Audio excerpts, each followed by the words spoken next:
प्रेम प्रणाम जी सुंदर साथ जी। कल कीर्तन ग्रंथ के 58वें प्रकरण का मंथन कर रहे थे, लेकिन कुछ चौपाइयां शेष रह गई थी। उनका मंथन हम आज करेंगे। इस प्रकरण में महामती श्री प्राणनाथ जी हिंदू राजाओं और हिंदू योद्धाओं को धर्म युद्ध अर्थात धर्म की रक्षा के लिए खड़ा कर रहे हैं और उनका आवाहन कर रहे हैं।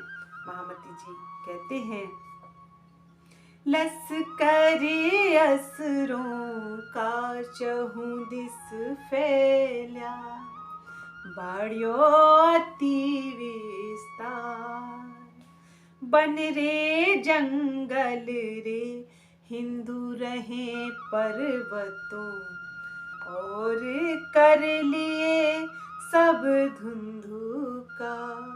महामती जी कहते हैं, मुसलमानों की सेना चारों ओर फैल गई है। वे हिंदू डरे हुए सहमे हुए उनके आक्रमण का प्रतिकार नहीं करते, उनका जवाब नहीं देते। वे भय के कारण पर्वतों और वनों में छिप छिप कर रह रहे हैं। उनके लिए चारों ओर निराशा का अंधकार छाया हुआ है। कहीं से भी कोई किरण दिखाई नहीं देती और वे भय के कारण बहुत ही दुखी हैं। महामती जी आगे कहते हैं, हरिद्वार ढहाए रे उठाए तपसी तीर्थ, गौवध कइयों बिघन ऐसा जुलम हुआ जंग में जाहिर, कमर न बांधी रे किन पर कमर न बांधी रे किन। महामती जी कहते हैं, हरिद्वार में मंदिर गिराए जा रहे हैं, तपस्वियों के साधना स्थल तीर्थों को उजाड़ बनाया जा रहा है, गायों का वध किया जा रहा है, धार्मिक क्रियाकलापों में विघ्न डाले जा रहे हैं। सारे संसार में यह बात फैल गई है कि हिंदुओं पर घोर अत्याचार किया जा रहा है, लेकिन उनकी रक्षा करने के लिए कोई भी तैयार नहीं हुआ। सुंदर साथ जी, उस समय औरंगजेब और तुर्की मुसलमानों का अत्याचार बढ़ता ही जा रहा था। वे गौवध अर्थात गौ हत्या करते जा रहे थे। वे हिंदुओं को इस तरह से प्रताड़ित कर रहे थे कि उनका जीना मुश्किल हो गया था और वे वनों में और पर्वतों पर रहने लगे, छिपकर अपना जीवन यापन करने लगे।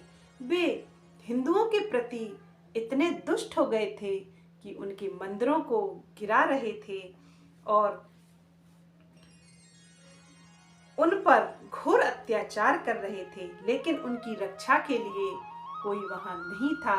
इस समय उस प्राणेश्वर, उस प्रियतम प्राणनाथ ने उन सभी के हृदय में जो पुकार उठी, एक साथ पुकार उठी, उस पुकार को सुनकर, उस करुण पुकार को सुनकर वे उस समय यह इल्मे लदुन्नी लेकर आए और सभी को जागृत किया। उसी समय महामती श्री प्राणनाथ जी उस करुणा के सागर, उस कृपा के सागर ने इस ब्रह्मांड में प्रकट होकर सभी को जागृत किया और हिंदू राजाओं को युद्ध के लिए, धर्म की रक्षा के लिए खड़ा किया और महाराजा छत्रसाल जी को दिव्य तलवार देकर उन आतताइयों को परास्त करने का आशीर्वाद दिया और वे परास्त हो भी गए और महाराजा छत्रसाल की जय जयकार हुई। सुंदर साथ जी, जैसे एक माँ के दो बेटे हैं, एक धर्म की राह पर चलता है, निर्मल हृदय वाला है, और दूसरा अधर्म की राह पर चलता है और उद्दंडी है। दूसरों को परेशान करने में वह धर्म समझता है, उसे अच्छा लगता है और वह अपने भाई को दुखी करता है, परेशान करता है। तो वह माँ अपने इस निर्मल हृदय वाले धार्मिक बेटे का ही पक्ष लेगी और वह हर तरह से उस अधर्मी, उस अत्याचारी बेटे को समझाएगी, लेकिन वह नहीं मानेगा तो वह उसको दंड भी दे सकती है। इसी तरह से उस प्रियतम प्राणेश्वर के सभी हैं, सुर असुर सभी उसी के ही हैं, लेकिन जो नहीं समझता है, जो किसी को दुखी करता है, तो वह प्रियतम उसके लिए दंड की व्यवस्था भी करते हैं। सुंदरसाज जी, महामती जी आगे कहते हैं, सुन रे कहलाए रे सेवा करे असुर की, जो दारू बाए उड़ाए दयो हर, हिंदू नाम रे सैया तिनकी होए खड़ी, ऐसा कुलिए क्या रे कहे। महामती जी कहते हैं, जो मुसलमान बारूद से मंदिरों को नष्ट करते हैं, उन्हीं की सेवा में हिंदू लगे हुए हैं। कलयुग ने ऐसा कहर ढाया है कि बड़े बड़े हिंदू योद्धा मुसलमानों की सेना में रहकर युद्ध करते हैं। सुंदरसाज जी, कलयुग ने, दज्जाल की शक्ति ने इस तरह से हिंदुओं के मानस पटल पर आक्रमण किया कि जो मुसलमान अत्याचार करते हैं और हमारे मंदिरों को नुकसान पहुंचा रहे हैं, हम उन्हीं के बीच में खड़े होकर हम अपने भाइयों पर कहर ढा रहे हैं, हम युद्ध कर रहे हैं। ऐसी ही कलयुग की शक्ति है। इस इब्लीस की शक्ति से, इस दज्जाल कलयुग की शक्ति से कोई नहीं बच सकता। इसीलिए महामती श्री प्राणनाथ जी इस समय यह तारतम ज्ञान लेकर प्रकट हुए और सभी को जगा रहे हैं और सभी रूहों को निज धाम का ज्ञान देकर, इल्मे लदुन्नी देकर उस प्रियतम के प्रति श्रद्धा का भाव खड़ा कर रहे हैं और एक परब्रह्म की पहचान करा रहे हैं, जिससे कि हिंदू और मुसलमानों का यह आपसी का भेद मिट जाए और उनकी लड़ाई समाप्त हो जाए। महामती जी आगे कहते हैं, प्रभु प्रतिमा रे गज पाँव बांध के, घसीट के खंडित कराएं, और फरस बंदी ताकी करके तापर खलक चलाएं। महामती जी कहते हैं, यह मुसलमान लोग भगवान की मूर्तियों को हाथी के पैरों से कुचलवाकर, तुड़वाकर उन्हें खंडित कर रहे हैं और उनके टुकड़े टुकड़े करवा देते हैं। वे अपने महलों की सीढ़ियों तथा मार्गों में जमींदोज जमीन में गड़वा देते हैं और लोगों के पैरों से कुचलवाते हैं। सुंदरसाज जी, इस तरह से उनमें हिंदुओं के प्रति नफरत भरी थी। उन मुसलमानों को महामती श्री प्राणनाथ जी कहते हैं कि यह तो असुराई वाले काम हैं और वे असुर ही उन्हें कह देते हैं, क्योंकि इतनी नफरत से कोई इस संसार में कैसे जीवित रह सकता है, कैसे सुख को प्राप्त हो सकता है, कैसे आनंद में खो सकता है। यह नफरत, यह दूसरों के प्रति घृणा का भाव लोगों को कहीं का नहीं छोड़ता, ना लोक का और ना परलोक का। इसलिए महामती जी कहते हैं, इस बैर भाव को समाप्त करके इस इल्मे लदुन्नी से जागृत हो जाओ और सभी एक हो जाओ, क्योंकि तुम यहाँ अनेक रीति रिवाजों में तो उलझे हो, लेकिन तुम उस धाम की अंगना हो, उस ब्रह्म सृष्टि हो। तुम्हें तो इस तरह के कृत्य शोभा नहीं देते हैं। महामती जी आगे कहते हैं, असुरे लगाया रे हिंदुओं पर जजिया, बाको मिले नहीं खान पान, जो गरीब न दे सके जजिया, ताए मार करे मुसलमान। ताहे मार करे मुसलमान। महामती जी कहते हैं उस समय के मुसलमान इतने अत्याचारी हो गए थे कि उन्होंने जजिया टैक्स लगाया था, जिसके कारण हिंदू बहुत गरीब हो गए थे और उनके लिए अपने भोजन की व्यवस्था कर पाना कठिन हो गया है। जो हिंदू गरीबी के कारण जजिया कर नहीं भर पा रहे थे, उन्हें वे मार पीट कर जबरन मुसलमान बना दिया करते थे। सुंदर साथ जी, ये असुराई नहीं है तो क्या है, बुरा लगे तो लगे, यही कड़वा सच है। ये असुरों वाले कार्य हैं, ये असुरों वाले कार्य यदि हिंदू करेंगे तो वे भी असुर ही होंगे, और ये मुसलमान कर रहे हैं तो वे भी असुर ही कहलाए, इसमें कोई भी संशय नहीं है। सुंदर साथ जी, किसी को दुख देना, किसी को तकलीफ देना, क्या साथ ले जाएंगे, ये साथ ले जाएंगे। इन्होंने इतना अत्याचार किया, इन मुसलमानों ने। उस समय राजा यही हुआ करते थे, उन्होंने अपने पद का, अपनी गरिमा का गलत इस्तेमाल किया। ये तो बहुत ही बड़ा अपराध है। तो महामती जी कहते हैं कि इस तरह का कृत्य तो असुर ही कर सकते हैं, यह इबादत नहीं हो सकती, यह धर्म नहीं हो सकता। धर्म तो मनुष्यों को, किसी भी प्राणी को दुख दे ही नहीं सकता। धर्म तो आनंद का स्वरूप है, वह तो आनंद ही देगा। लेकिन यह कौन सा धर्म है, कौन सा धर्म की रक्षा ये कर रहे थे, किस इस्लाम की बात कर रहे हैं। इस्लाम में भी इस तरह से खुदा कहता है कि जो किसी, वह खुदा, वह नरम दिल, वह पाक दिल अल्लाह कहता है, जो किसी भी प्राणी को दुख देता है वह मुसलमान नहीं हो सकता। क्या उन्होंने कुरान नहीं पढ़ी थी? फिर किस धर्म की, किस इस्लाम की वे बात करते हैं? इस तरह से हिंदुओं को प्रताड़ित करना किस तरह से धार्मिक हो सकता है? और क्या उनके इस कृत्य से वह अल्लाह, वह खुदा खुश हो सकता है? यह उनकी बहुत बड़ी भूल है, यह तो बहुत बड़ा पाप है, यह तो नरकों की अग्नि तैयार कर ली उन मुसलमानों ने। इससे बड़ा पाप और भला क्या होगा।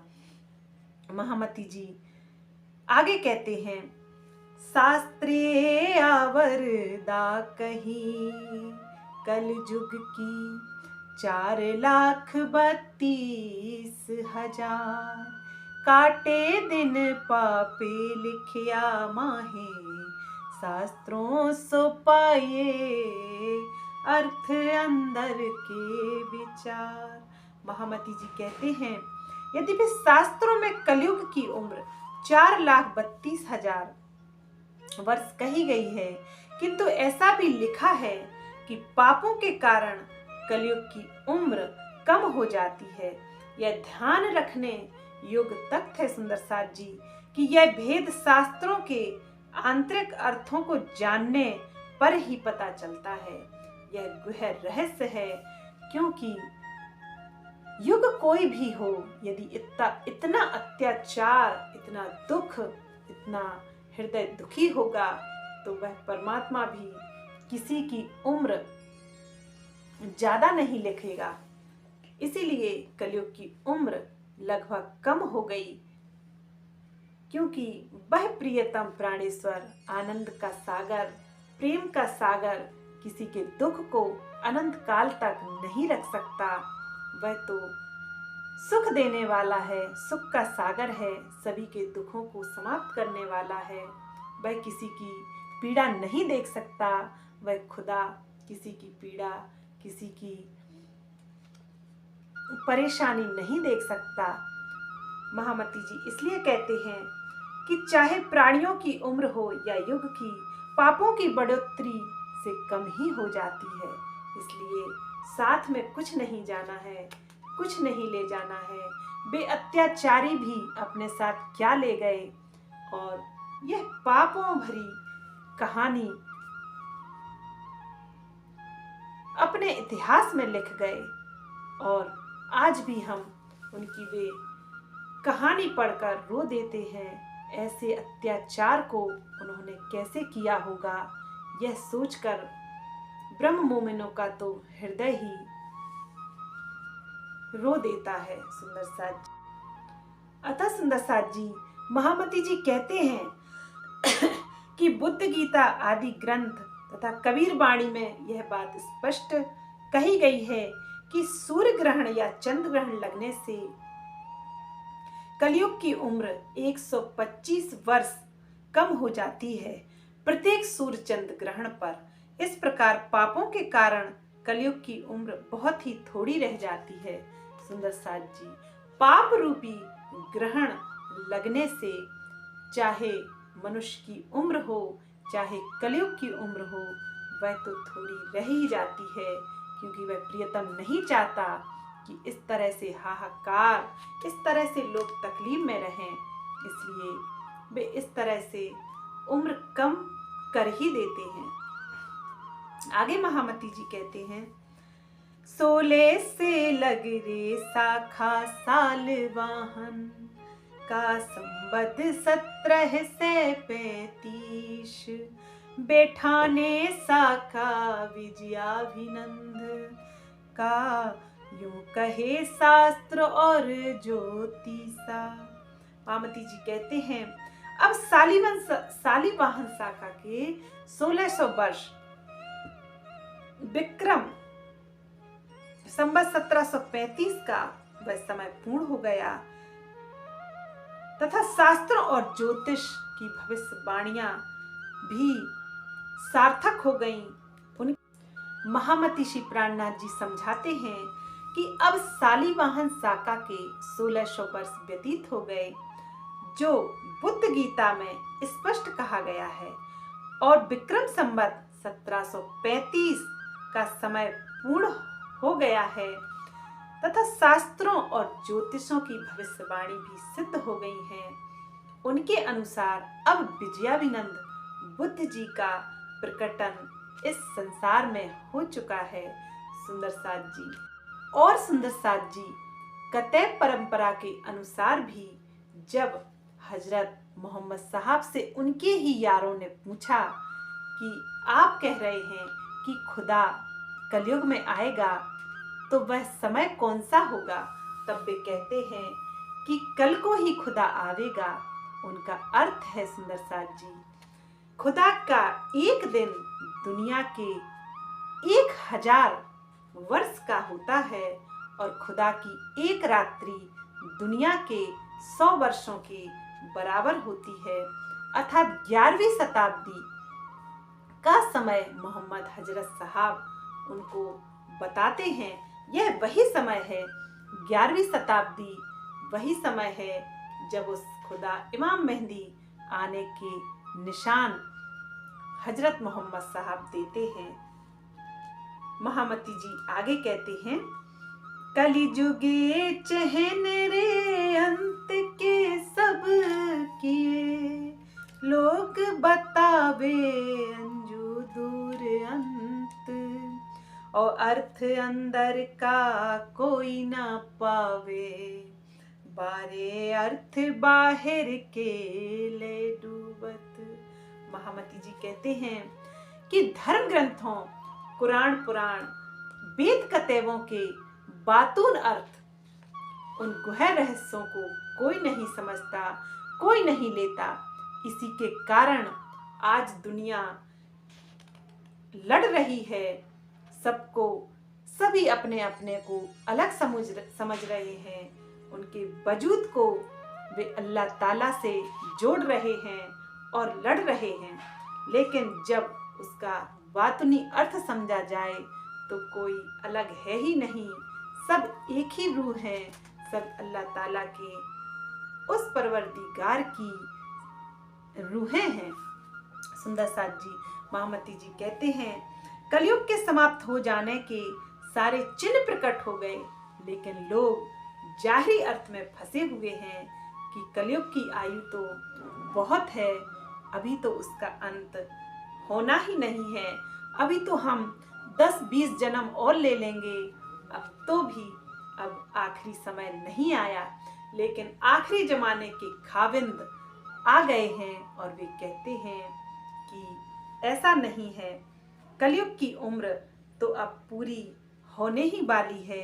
ग्रंथों के आंतरिक भावों को कोई भी नहीं समझता और इसी जाहरी अर्थ में पड़े रहने से वे पतन का, अपने आध्यात्मिक उपलब्धि को खो रहे हैं और अपने पतन का स्वयं ही कारण बने हुए हैं। ग्रंथों के वास्तविक अभिप्राय को तो मात्र परब्रह्म की कृपा या समादिश प्रज्ञा द्वारा ही जाना जा सकता है। सुंदर साथ जी खुदा की बातें खुद खुदा खोले या उनकी मोमिन रूह खोले, इसके अलावा किसकी हिम्मत है कि वे बातून रहस्य कोई खोल दे। और वह सुबह तो इमाम मेहदी की है और उनकी जमात अर्थात उनकी उम्मत, उनकी ब्रह्म सृष्टि और ब्रह्म मोमिनों की भी है। वे भी इस रहस्य को खोलने का सामर्थ्य रखती हैं।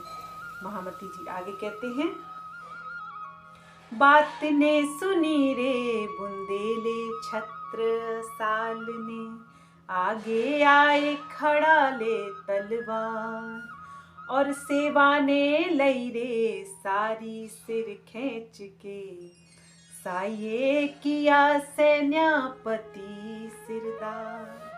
महामती जी कहते हैं, श्री विजयाभिनंद बुद्ध निष्कलंक स्वरूप श्री प्राणनाथ जी के प्रकट होने तथा औरंगजेब के अत्याचारों की बात जब महाराजा छत्रसाल जी ने सुनी तो वे धर्म की रक्षा हेतु तलवार लेकर समर्पित हो गए। उन्होंने अपने प्राणों की भी परवाह नहीं की और उस प्रियतम पर इस कदर ईमान लाए कि कोई शक ना रहा।